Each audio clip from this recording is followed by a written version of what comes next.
What's up guys? In today's video I will be showing you how to install the Crusader steel parts on the Umarex / VFC H&K VP9 gas blowback pistol. If you saw my unboxing video of this I bought this as the Asia Deluxe Edition and it comes with the Crusader parts included.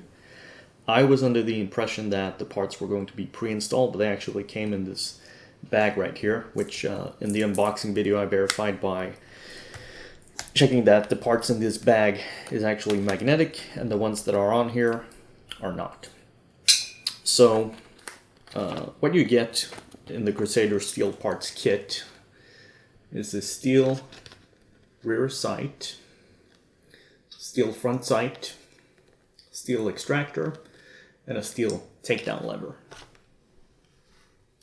Now, I just want to mention as well that I'm doing this as a cold video, meaning that I haven't actually done this yet. So I think I know what I have to do to change these parts out, but you know, just be prepared that it might not be as smooth as usual. Normally I always try to do things like at least once before I record a video just to make sure I know what the heck I'm doing. But let's go ahead and cut this bag open and get the parts out.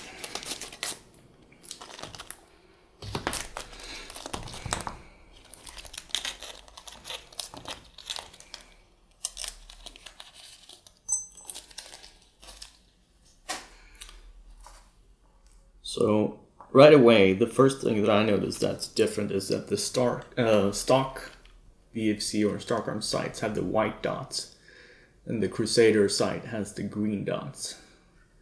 I think that's to simulate like night sights maybe.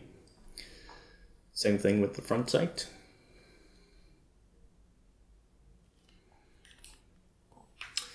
Other than that, like I mentioned in the unboxing video, that these steel parts, like, they don't really add any significant value to the pistol, you know.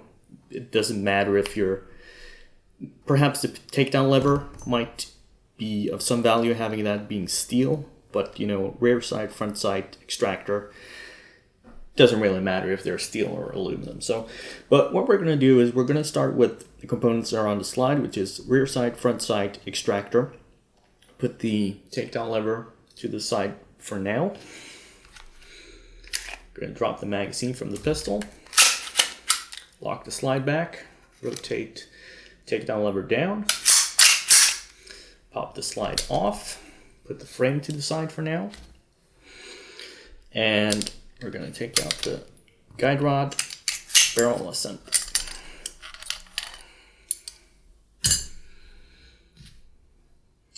And let's go ahead and start with the front sight. So the front sight is kept in here by a very tiny grub screw right in there. And I absolutely hate those tiny grub screws. They should be banned, honestly. Any grub screw smaller than 3 millimeters is usually garbage, but I have these little Allen keys that hopefully work.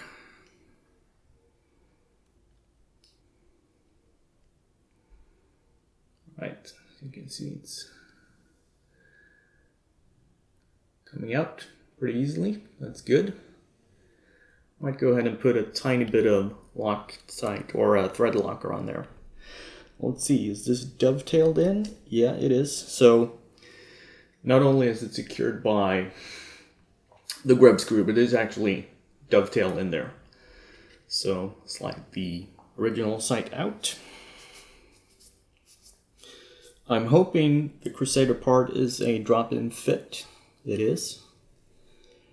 Did I speak too soon? I think I might have. That is binding up a little bit.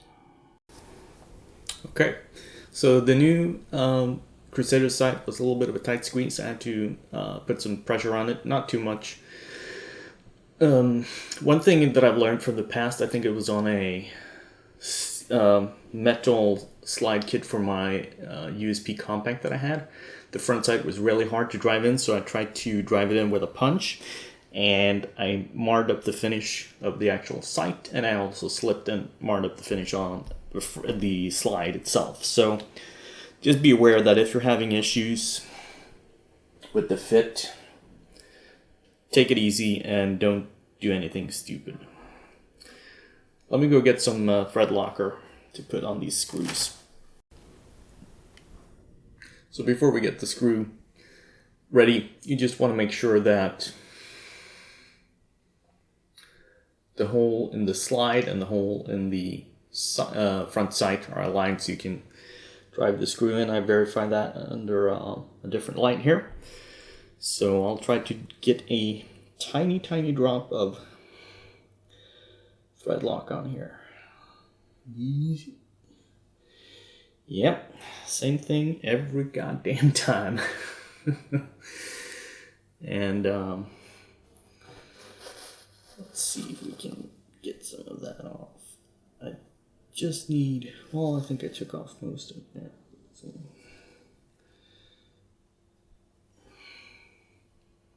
yeah, I do have some on here still. Very tiny amount. So I'll go ahead and put the screw back in. Thankfully, this screw is not being difficult in terms of being difficult to turn in, because as I mentioned with these smaller grub screws, what you find is that if you have to put any kind of pressure on the grub screw to tighten it down, you might strip the screw out. So let's see, does that look centered? I think it is.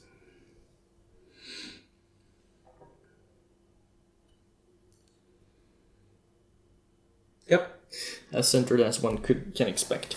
So, right, I forgot to mention, as I'm doing this, I'll probably try and overlay the Exploded View PDF, and there will also be a link to that in the description, and sort of show you what you have to do to switch these out. So the next thing we're going to do is the rear sight, and the rear sight is secured through the blowback unit housing with these two screws, and the rear sight is also what's holding on these ears or cocking tabs back here. What I'm a little bit worried about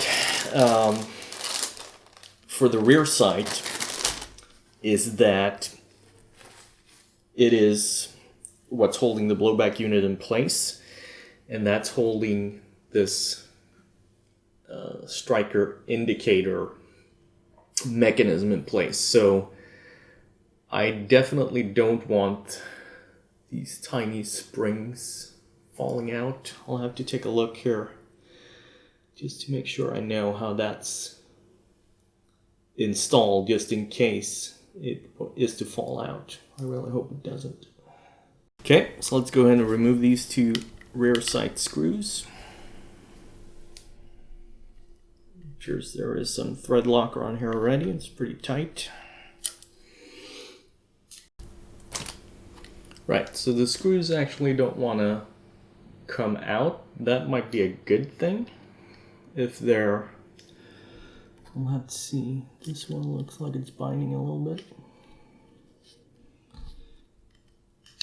We just want the sight to come out and not the screws. Yeah, that's perfect. Because this means we get the sight out without running the risk of the screws and blowback internals falling out as well. Okay, I got the new rear sight installed. It was a little bit awkward. You had to push it over the blowback unit, or I'm sorry, the nozzle, and there's also a spring here on the left hand side that was kind of interfering, so I had to lift it over that spring, push this side in, push it over here, and then push it back over. There's no way I'll be able to get that on camera, but hopefully you'll figure it out once you're actually looking at it. So let's go ahead and pop the screws back in before anything important falls out. Okay, I got the rear sight in. Sorry I couldn't get the detailed steps on camera. It was very like, I had to get my face right in there. So, but it's not too difficult. You just try to take care to make sure that the blowback unit internals and the striker indicator don't fall out, because that's going to be really not fun.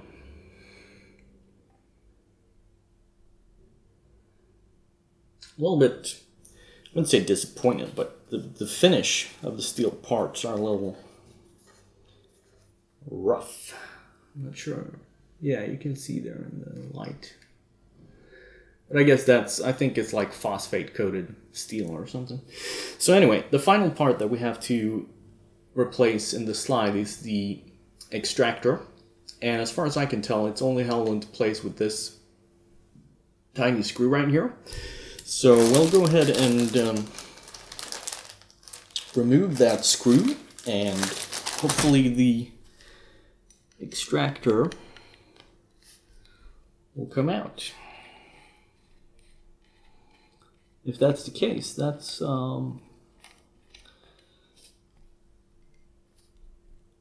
great. I was a little bit worried that you would have to remove the entire blowback unit housing and nozzle to get to this piece.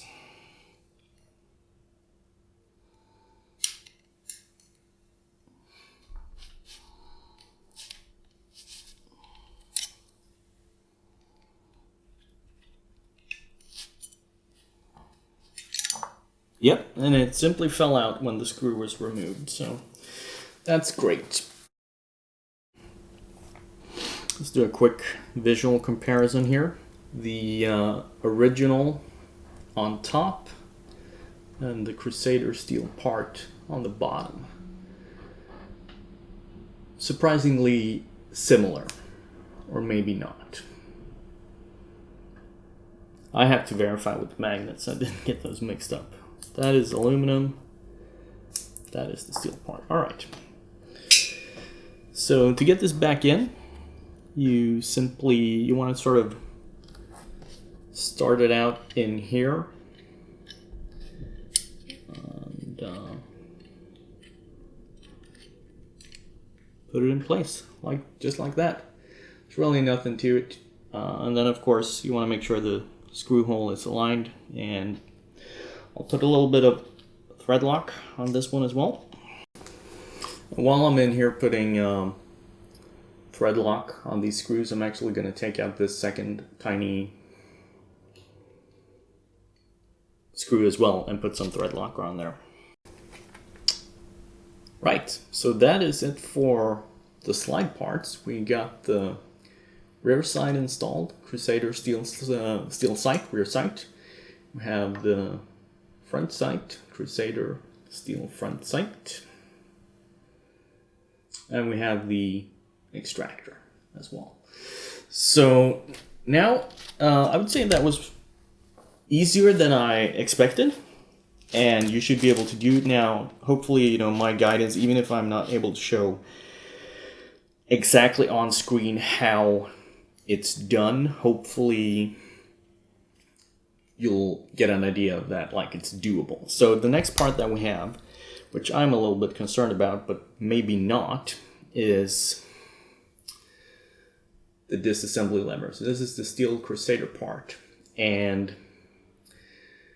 if we look on this side, there's a spring that's locked in here in this notch that puts tension on this part. So if you rotate it down, it still has a little bit of tension in that cutout, but if you rotate it there, a little over, let's see, 90 degrees, it should come out. So I would say right around there, I should be able to push it out. So I'll get a punch.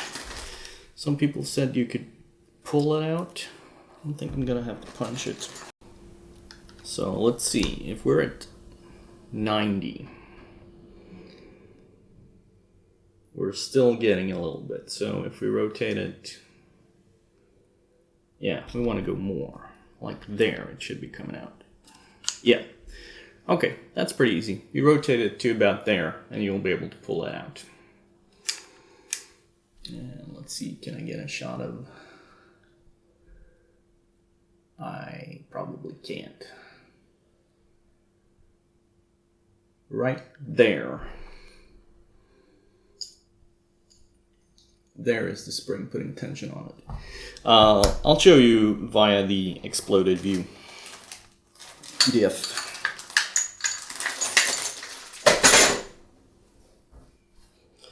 Again, I'll probably have to make sure that this is the new one that's going in. Put the aluminum to the side. And hopefully this is as easy as just doing the opposite.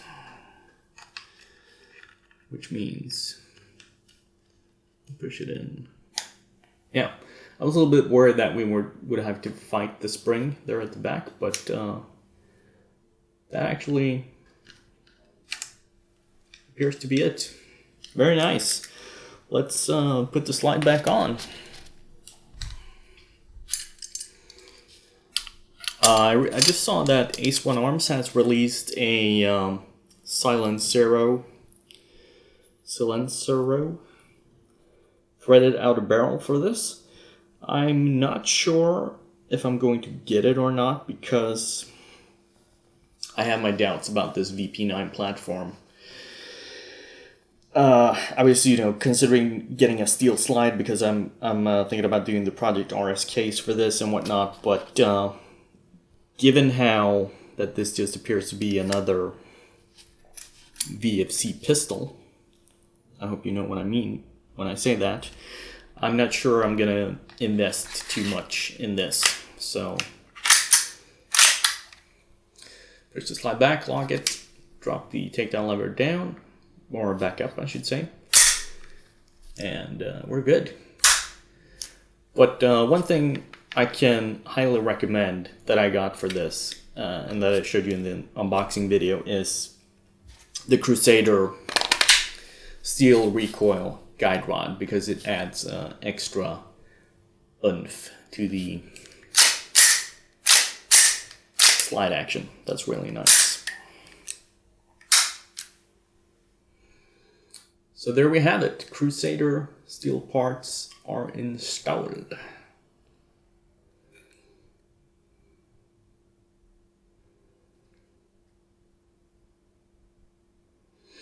Let's see, you can get a thumbnail right there, something like that.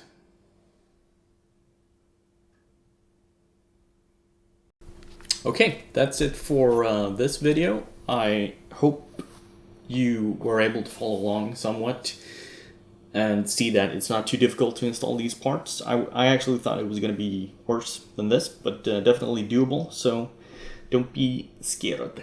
And I'll see you guys in the next video. Bye for now.